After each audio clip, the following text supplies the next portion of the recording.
ऐश्वर्य संपन्न संत भगवान बाबा यांनी जनसामान्यांच्या कल्याणासाठी अनेक कार्य केले. अज्ञानाच्या मार्गाकडून त्यांनी लोकांना ज्ञानाच्या मार्गाकडे नेले, अंधकाराकडून प्रकाशाकडे नेले, अंधश्रद्धेकडून श्रद्धेकडे वाटचाल करण्यास शिकवले. शेती विका परंतु आपल्या मुलाबाळांना शिकवा असं त्यांनी लोकांना सांगितले. माणिक बाबांनंतर नारायणगडाची सर्व जबाबदारी ही संत भगवान बाबांवर पडली. आपलं कार्य प्रामाणिकपणे चालवत बाबांनी गडाचा पूर्ण विकास केला. परंतु बाबांची वाढणारी ख्याती, बाबांची प्रसिद्धी काही समाजकंटकांना नेहमीच त्रासदायक ठरली. त्यांनी बाबांवर अनेक हल्ले केले, अनेक कटकारस्थानं केले, मारेकऱ्यांना पाठवलं, चोराला पाठवलं आणि काही लोकांना सुद्धा बाबांना धमकवण्यासाठी पाठवलं. परंतु बाबा प्रत्येक गोष्टीकडे दुर्लक्ष करत गेले. परंतु जेव्हा एखादी व्यक्ती कोणत्याच गोष्टीमुळे आपलं कार्य करणं थांबवत नाही, तेव्हा लोक त्यांच्या चारित्र्यावर शितोडे उडवण्याचं काम करत असतात. एवढ्या नीच पातळीला जाऊन काही लोकांनी संत भगवान बाबांच्या उशाखाली एका माऊलीची जोडी ठेवली. सकाळची वेळ होती. बाबा सकाळी उठले आणि डोक्याला पंचा गुंडाळून सकाळच्या विधीसाठी ते बाहेर पडले. आणि जेव्हा ते परतले तेव्हा ज्या व्यक्तीने उशाखाली ती चोळी ठेवली होती तीच व्यक्ती बाबाला म्हणते की तुमच्या उशाखाली ही चोळी निघाली. आणि ज्या लोकांनी हे कटकारस्थान रचलं होतं ते बाबाला म्हणू लागले. ते कठोर भाषेचा वापर करून बाबाला म्हणाले, तुम्हाला या गडावर राहण्याचा काहीही अधिकार नाही, तुम्ही इथून चालते व्हा. हा सर्व प्रकार बाबाच्या डोळ्यापुढे घुमत होता. बाबांना भुरळ येते की काय असं वाटत होतं. ते शांत एकटक बघत होते. या लोकांचं आपण एवढं काय वाईट केलं की ज्यांनी एवढ्या नीच पातळीला जाऊन बाबा तेथून जे निघाले ते गडाच्या पायथ्याशी आले. आणि खाली आल्यानंतर बाबा विचार करू लागले की ज्या शरीरामुळे हे सर्व झालं त्या शरीराचा भागच काढून टाकला. आणि बाबांनी स्वतःच्या शरीराचं अंग बाजूला केलं आणि तिथे असलेला झाडाचा पाला त्या जखमेवर लावला. ज्या ठिकाणी ते रक्त पडलं त्या ठिकाणी तुळशी उगवल्या. रक्त सांडिले जेथे तुळशी उगवल्या, धावोनी आले देव दिले अभय तेथे. आणि आजही त्या तुळशी त्या घटनेची साक्ष देतात. आणि एवढं सगळं झाल्यानंतर बाबा परत गडावर गेले. बाबांचे भिजलेले वस्त्र बघून, रंगाने लाल भडक झालेले ते वस्त्र बघून बाबाचे सेवकरी यांनी हंबरडा फोडला.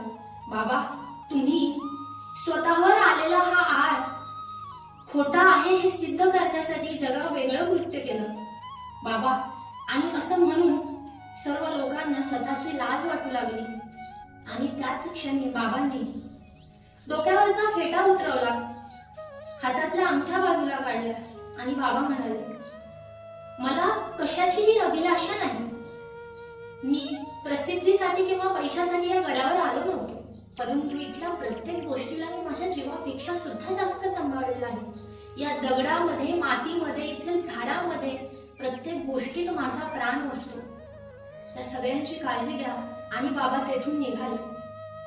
बाबा खाली येत नाही तोच कडकड असा आवाज झाला. बाबासोबत काही सहकारी आले होते. त्यातील 2 लोकांना त्यांनी वरती पाठवलं.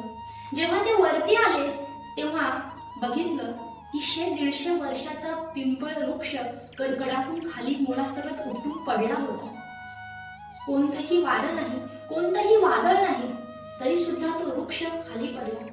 आणि जेव्हा त्या सहकार्यांनी बाबाला सांगितलं की असा प्रकार घडला आहे, तेव्हा बाबाच्या तोंडातून शब्द निघाले, आज या गडावरची लक्ष्मी सुद्धा गेली. जिथे संतांचा अवमान होतो, जिथे संतांना दुःख दिलं जातं, तिथे भगवंत राहत नाही. ज्या दिवशी भगवान बाबांनी गडावरून पाऊल खाली टाकलं त्या दिवशीच त्या पिंपळाचं मुळासकट उपटणं म्हणजेच भगवंताने सुद्धा तेथून जाणं हा त्यामागचा संकेत होता. भगवान बाबा मागे भगवंतही निघाले होते. भगवान बाबा जेव्हा सुरुवातीला नारायणगडावर आले तेव्हा त्या पिंपळाकडे पाहून त्यांना चैतन्याची जाणीव झाली. माणिक बाबा या पिंपळाखालीच नेहमी बसत असत. आणि तो पिंपळास कडकडाटून पडला. आणि पुढे चालत गेल्यानंतर भगवान बाबा आपल्या सहकाऱ्यांना म्हणाले, तुम्ही माझ्यासोबत कुठपर्यंत येणार आहात? तुम्ही जा. तेव्हा ते म्हणाले, बाबा तुम्ही येथून कुठून जाऊ नका. त्यांनी खूप समजावण्याचा प्रयत्न केला, परंतु बाबांनी सांगितलं, आता ही आपली शेवटची वेळ समजा. परंतु त्या लोकांना आता राग येत होता आणि ते म्हणाले, बाबा हा गड काही कुणाच्या मालकीचा नाही, तुम्हाला कोण इथून बाहेर काढेल. परंतु बाबा म्हणाले, तुम्ही असं काहीही करणार नाही. प्रेमाने जे जिंकता येतं ते भांडण करून जिंकता येत नसतं. आणि बाबांनी त्यांना सांगितलं, जिथे सिद्ध मुनी राहतात, जिथे संत वास करतात, त्या हिमालयाकडे मी जाणार आहे. आणि ही वार्ता सर्व समाजामध्ये पसरली की बाबा हिमालयाकडे निघून जात आहेत. बाजीराव पाटील आणि बनूबाई ही त्यांची माता हे बाबाचे खूप भक्त होते. बाबांना ते भगवंताप्रमाणे मानत होते. जेव्हा त्यांना ही बातमी कळाली की बाबा जात आहेत, तेव्हा बनूबाई बाजीराव पाटलांना म्हणाली, जोपर्यंत तू बाबांना घेऊन येत नाही तोपर्यंत मी अन्न ग्रहण करणार नाही. तोपर्यंत मी या गोष्टीतून घरात पाऊलही ठेवणार नाही. जा, बाबांना घेऊन ये. बाबा तोपर्यंत आळंदीला येऊन ज्ञानोबारायांचा आशीर्वाद घेतला आणि तेथून बाबा आपल्या पुढच्या प्रवासासाठी निघाले.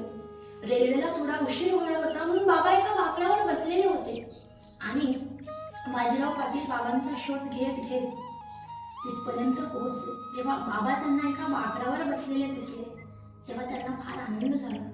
बाजीराव पाटलांनी जाऊन बाबांच्या पायाला मिठी मारली आणि परत चाला म्हणून समजावलं. बाबा ऐकेनात. तेव्हा बाजीराव पाटलांनी सांगितलं, जोपर्यंत तुम्ही येणार नाही तोपर्यंत माझ्या मातोश्री ह्या घरात जाणार नाही किंवा अन्नपान करणार नाही. आणि जर तुम्हाला यायचंच नसेल तर मी सुद्धा घरावर तुळशी पत्र ठेवतो आणि तुमच्या सोबत येतो. बाबांचा नाविलाज झाला. बाबा बाजीराव पाटलांसोबत घराकडे परत निघाले. बाबा गेले तेव्हा बनूबाई बाबांना म्हणतात, जर सगळेच संत वनाकडे निघाले तर आमचं सामान्यांचं काय होईल? सामान्यांना मायेने पांघरून कोण झाले? बाबा म्हणाले, मी करावं काय? तेव्हा बाजीराव पाटील हे त्या काळचे तेथील विश्वस्त होते. त्यांच्या शब्दांना फार मान होता. ते म्हणाले, या धूम्य गडावरून तुम्ही तुमचं काम चालू ठेवा. तुम्हाला लागणारं सर्व काही साहित्य आम्ही सर्वजण देतो. धूम्य गड हा ऋषींचा गड होता. तेथील इतिहास वेगळा आहे. पांडवांचे जे ऋषी आहे, धूम्य ऋषी, त्यांच्या पादुका तिथे आहेत. हरिहरेश्वरांचं मंदिर तेथे आहे. त्या सप्त ऋषींचा विषय या जगाला पडला होता. त्यांचं महत्त्व कळण्यासाठी भगवंतांनी ही लीला घडून आणली असा विचार केला आणि बाबांनी मनाशी घट्ट निश्चय केला की आता या गडावरून सामान्यांचं कल्याण करायचं. पंढरीची आळंदीची वारी सुरू करायची. सामान्यांपर्यंत भगवंताचं नाम, भगवंतांचे शब्द पोहोचवायचे. बाबांचा निश्चय हा अगदी बळकट झाला होता आणि तिथून धूम्य गडावरून काम सुरू झालं. गडाचं बांधकाम सुरू होतं. जोमाने सर्व लोक येत होते. ज्याच्या परीने जो तो काम करत होता.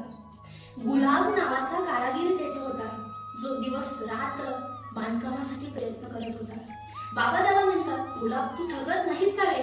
तेव्हा गुलाब म्हणतो की बाबा मी फक्त या दगडाचा नको असलेला भाग बाजूला काढतो आणि थकायचा जर विषय झाला तर तुमच्याकडे बघितल्यानंतर माझा सगळा थकवा दूर होतो. भगवंत सुद्धा तुमच्यासारखे दिसत असतील. आणि एवढं बोलून तो आपल्या कामाला लागला. झपाट्याने गडाचं काम सुरू होतं. एक दिवस बाबा कोसरीमध्ये बसलेले होते आणि तिथे एक चोर आला आणि तो चोर बाबाला म्हणाला, मी दरोडेखोर आहे, मी पळून आलो आहे आणि ही संपत्ती तुम्ही गडासाठी घ्या. तेव्हा बाबा म्हणाले, तू जे काम केलं आहे ते चुकीचं आहे. ही संपत्ती आम्हाला गडासाठी नको.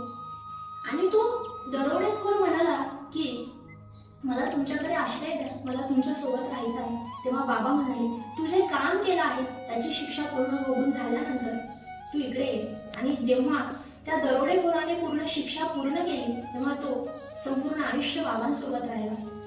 असं करत करत गडाचं काम पूर्ण होत आलं आणि त्या धूम्य गडावर एक नवीन गड उभा राहील.